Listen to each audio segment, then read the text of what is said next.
incredible. Boxing is just incredible. Tonight's fight proved that it didn't just end, it was finished and it shifted. In the very final round of the bout, the featherweight bout, we've seen what makes boxing a special and sometimes dramatic sport. This was a very crazy moment in the UK for recent boxing memory. In this video, I'm going to let you know what really happened. What up, Fight World? It's your boy Ego, and I am back with some more boxing. I just finished watching Nick Ball versus Brandon Figueroa. It was a title fight. The two traded blows for pretty much 11 rounds. Both guys kind of testing each other's will. I thought that Nick Ball was off to a pretty fast start. That's kind of his style. He's a buzzsaw. He likes to throw combinations. He likes to throw punches and bunches. And you look at Brandon Figueroa, he had a 7-inch height advantage. 7-inch height advantage. The only problem with that for Figueroa is the mere fact that Figueroa, just like Nick Ball, he likes to trade. So he doesn't typically want to play it safe either. So I figured this would be a good fight, which is why I watched it. And Figueroa also, his recent performance in the rematch with Stephen Coolboy Fulton, where a lot of people thought he won the first fight, in the second fight, he looked very flat, almost like he was injured. And I'm not saying this as an excuse. It just, he looked like a completely different fighter. So this was a meaningful fight and a career crossroads fight, if you will, for Figueroa. He was the visiting fighter. This happened in Nick Ball's region in the UK, right? So you're on enemy territory when it comes to the promoter, the crowd. You listen to the crowd when Nick Ball, who again is an action fighter, right? When he was throwing punches, no matter what he was doing, the crowd was going wild, right? So Figueroa was up against it. Flat recent performance with Coolboy Fulton out of Philly, and he needed this moment. Congratulations. Shout out to Al Heyman. Congratulations to PBC. They believed in their fighter. If you look at their social media, they went on social media and was like, we stand with Brandon Figueroa, and he pulled it out. The fight, I don't even know what the scorecards were as of this video, but I will update you guys in the future. But it was a pretty close fight. Figueroa started to come on mid-rounds, and it was tooth and nail. But given the fact that Nick Ball was a hometown guy, it was in the UK, definitely the commentators seemed to be on Nick Ball's side. It's pretty safe to say that there's a high probability that Ball would have been given, the benefit of the doubt, and he was a champion. And, people say, oh, you got to do more to beat the champion and all that. But the final round, that changed everything. The whole fight was hanging in the balance. And in the closing minutes, Figueroa, he landed a sequence that just rocked Nick Ball. It was a hook where, Roy Jones Jr., great boxing legend, he always says, you bang the boxer and box the banger. Don't hook with a hooker, right? If you have a supreme left hook and your opponent has a supreme left or right hook, you don't want to trade with certain guys. And then you start looking at the dynamics of boxing. What if you're taller and your arms, it takes more trajectory to get the punches to your target? And ironically, the 7-inch taller fighter, Figueroa, he was the one whose punch landed on the destination as opposed to the person with shorter arms. That's not always the case. Sometimes the guy with the shorter arms in close has the ability, but Figueroa was able to do it, which is impressive for Brandon Figueroa because he kind of has to punch down given the height disparity. So closing minutes, Figueroa landed his shot, and Nick Ball, his legs looked done. And you can hear a pin drop in the crowd because the fight was in the UK. And from that moment on, Figueroa seized the moment. He knew that this was his opportunity to right all of his wrongs. His last fight with Cool Boy Fulton, he hadn't really looked impressive, as I mentioned. And this was his moment. It was surreal. And he capitalized on it. He jumped on him and bop, bop, bop, hit him with a sequence. Nick Ball, he's flying and falling through the ropes like you guys seen at the beginning of this video. Bravo. Amazing performance by Brandon Figueroa. He capped it off and really finishes this late are rare because we're dealing with a champion. You had the crowd participation that was on Nick Ball's side.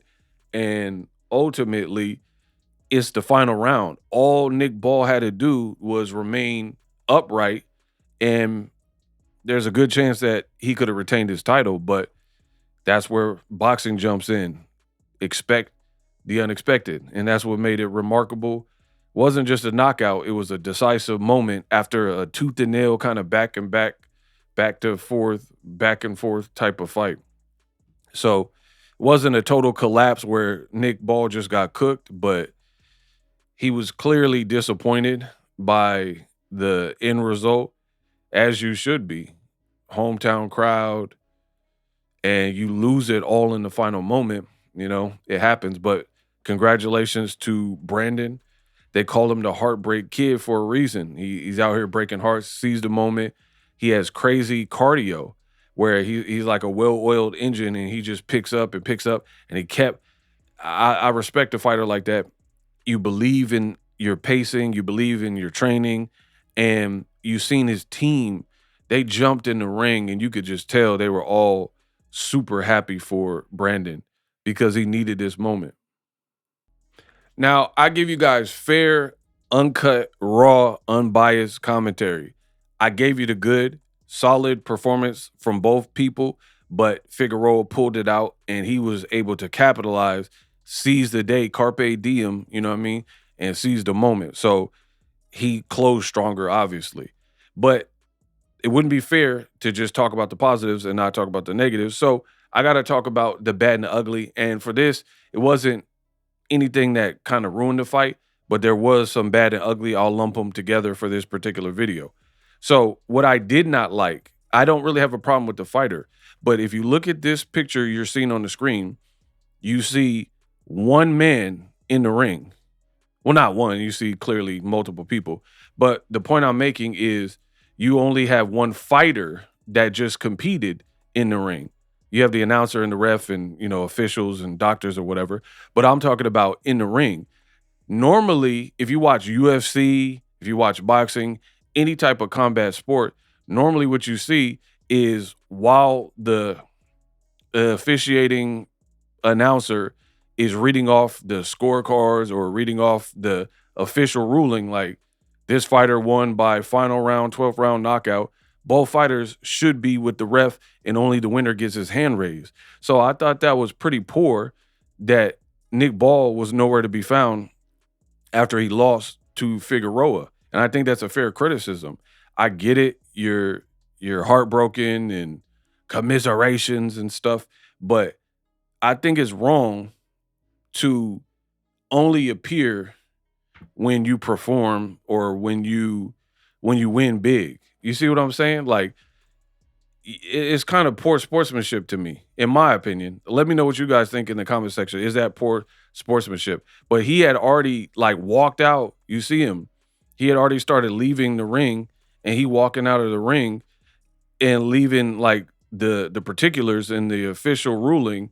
He leaving that to be announced without him. So again, nobody wants to win and then lose their title, or nobody wants to lose in the final round. I get that. I totally can respect that and get that, but you still got to have sportsmanship. And for me, I think that was the bad for it, that Ball just got out the ring. It kind of reminded me of Adrian Broner versus Maidana. It looked almost identical. When Broner he didn't get knocked out, but he got beat by Maidana. You seen this, where he just kind of dipped, right? That looked just like the the Broner sequence where he being walked to the back and he dip out. So I'm not a fan of that. I think it's a gentleman's sport. Brandon Figueroa, he won fair and square. He might not have won if it went the distance, but in boxing, there's no coulda, shoulda, and woulda, right?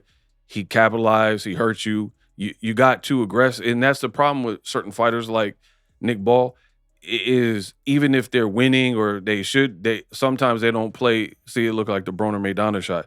And again, I understand that you're heartbroken, you lost your title in front of your hometown crowd, but still got to be a sportsman.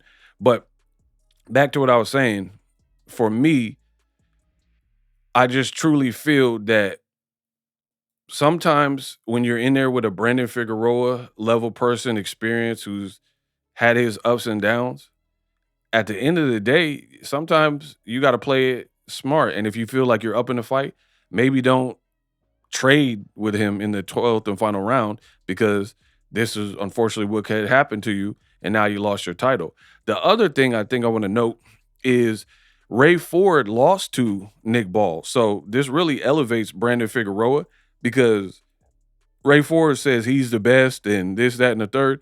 And coming off of a flat performance, Brandon Figueroa actually not only beat, but knocked out Nick Ball. Styles make fights, whereas Ray Ford lost and then moved up and never rematched Nick Ball. And Nick Ball, just like his name, he was looking like a wrecking ball. He was looking like a wrecking ball prior to this fight. So kudos to Brandon Figueroa. That is my clinical breakdown of what I saw. Let me know what you saw in the fight. We got a new champion, WBA Featherweight Champion, and his name is the Heartbreak Kid, Brandon Figueroa. Drop your thoughts in the comment section. If you like breakdowns like these and daily boxing news, I'm your guy. Subscribe.